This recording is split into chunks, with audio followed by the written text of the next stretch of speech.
What up, everyone? I am the Comic Outlaw, coming to you live and loud from parts unknown in my own little spiritual slice of heaven, you could say, moving from multiverse to multiverse. But, anyways, on this show, this time, it is Funko time. Yes, it is Funko time. Funko time. Yes. Check it out. Boom. Ben Kenobi. Uh, this is an alternate one too. Has one without the hood, or has one with the hood. The other one has one without the hood. And of course, we're going to talk a little bit about Ben Kenobi, one of my favorite Jedi's. And I like how his story was more fleshed out over the years. And of course, I despise Phantom Menace for so many different reasons. Jar Jar being one of them, of course, but let's not rehash the same old story that every other person on YouTube has talked about. Let's talk about Kenobi specifically. I found that Ben Kenobi came into his own around Attack of the Clones, but moreover in the novels and in the Clone War cartoons, of course. I know that it depends on which I consider Legends part of Star Wars, especially the back stuff. If they're gonna cut some of the future stuff, that's cool. But there was a story that Obi-Wan Kenobi had trouble finding a teacher.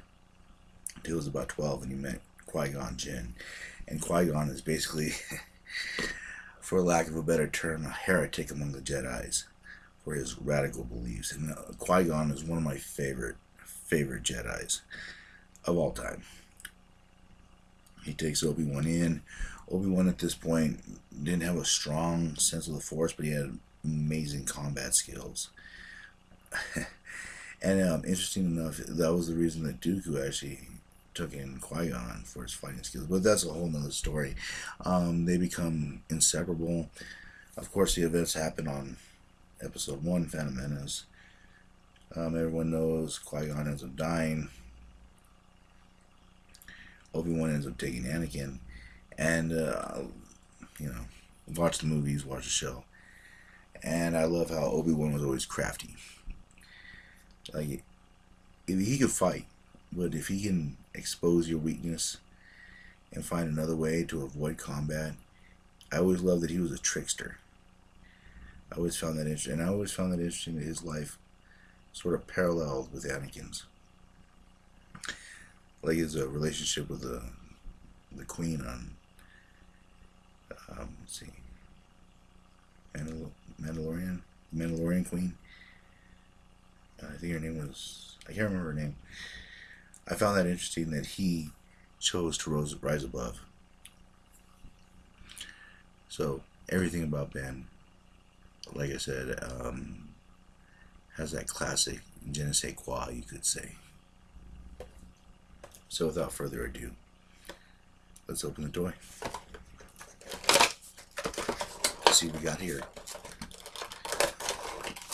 Now, most of these Funkos, some of them I should say, are bubble-headed. Some of them aren't. Most of these Star Wars ones, yep, it does come with a stand. Ooh, and it is a bobblehead. Sweet.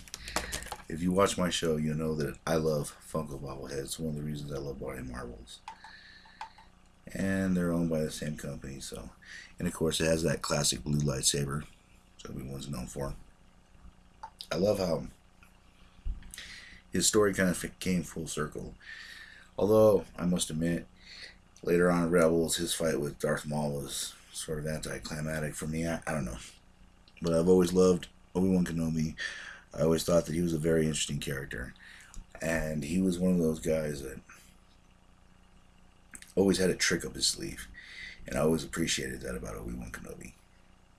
So this is it. Funko. Obi-Wan Kenobi. Yeah. Alternate. Check it out. With a hood. The other one comes without the hood. I like how it's older. It has a beard, And like I said, Obi-Wan is a great Jedi. One of my favorites. And he met his hands at even a greater Sith. Darth Vader. Yeah. Sith for life. But this is Obi-Wan. Very cool Funko. Recommend buying it. And as always, I am the Comic Outlaw, and I'll catch you on the flip side. Yeah.